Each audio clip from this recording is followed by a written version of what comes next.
What if I told you that hidden within the story of Deborah are powerful leadership secrets, codes that have shaped history and can transform the way we lead today? Deborah wasn't just a prophetess. She was a judge, a strategist, and a warrior queen in all but name. And yet, her leadership remains one of the Bible's greatest mysteries. Why did God choose her to lead Israel in its darkest hour? What skills set her apart? And most importantly, could her leadership be a blueprint for us today? Stay with me, because what you're about to discover might just change the way you think about power, influence, and divine calling. When we think of ancient leaders, we imagine kings, warriors, and high priests, men of power and prestige.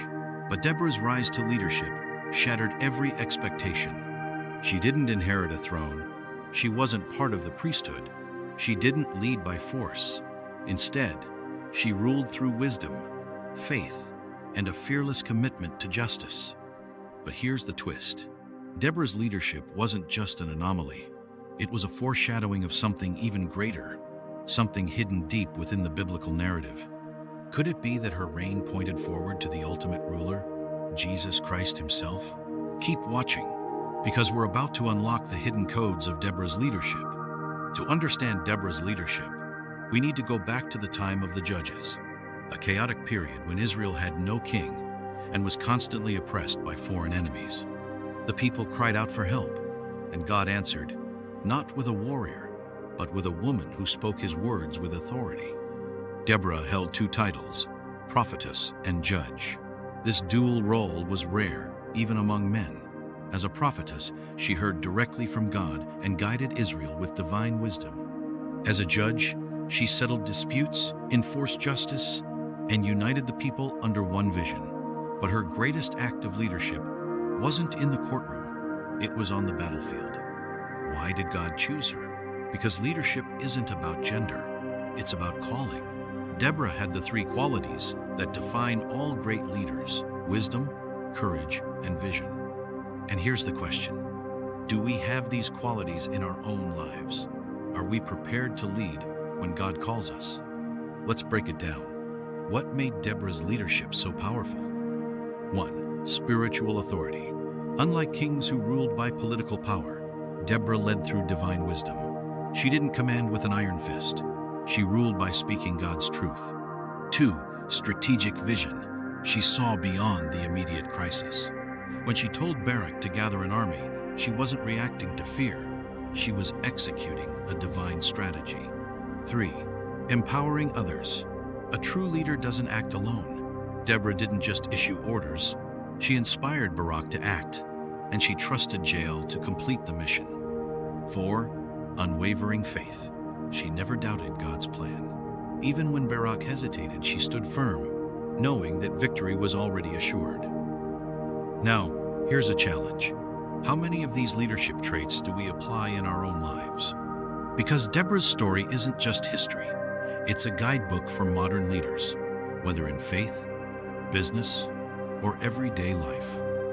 But here's where things take an even deeper turn. Deborah wasn't just a leader, she was a prophet, and her victory song in Judges chapter 5 wasn't just a celebration, it was a prophecy. In it, she describes a divine battle where God himself fights against the enemies of his people. She speaks of the stars in the heavens waging war, and of a coming judgment against those who refuse to stand for righteousness. Now, here's the mind-blowing part. Her words mirror later biblical prophecies about the return of the Messiah. Could it be that Deborah's victory over Sisera was a foreshadowing of Christ's ultimate triumph over evil? Even more, she calls herself a mother in Israel, a title that echoes Mary, the mother of Jesus. Is it possible that Deborah's leadership was preparing Israel for a future ruler, the one true king, who would deliver his people once and for all? Deborah's story follows a pattern we see throughout the Bible. 1. A time of oppression. 2. A divinely appointed leader. 3. A miraculous victory. 4. A prophetic song. This pattern repeats with Moses, David, and ultimately, Jesus. But why? Because history isn't random. It follows a divine design. And if Deborah's leadership fits this pattern, then her story carries a message for us today. What battles are we facing? What injustices need to be confronted? And most importantly, who will rise up and lead? Because here's the truth. Deborah's leadership wasn't just for ancient Israel. It's a calling for all of us who are willing to listen, to act, and to trust in God's plan. But here's something most people miss. Deborah's story didn't end with her victory. Her leadership left a legacy that shaped the next generation. Her song wasn't just a hymn. It was a declaration of what true leadership looks like. It called out the tribes that refused to fight and honored those who stood for justice. In doing so, it set a standard for all future leaders. And now, we have to ask ourselves, are we willing to live by that standard? Are we ready to lead with wisdom, courage, and faith, even when it defies expectations? Deborah's story isn't just a tale from the past, it's a call to action. She proves that leadership isn't about titles, it's about obedience. It's about answering God's call, even when it seems impossible. So here's the final question. What's your battle? Where is God calling you to lead? Because leadership isn't reserved for the powerful. It's for anyone who dares to trust in God's plan. If this message resonated with you, don't forget to like, share, and subscribe to Bible Characters Unlocked. Let us know in the comments what other biblical leaders you'd like us to explore.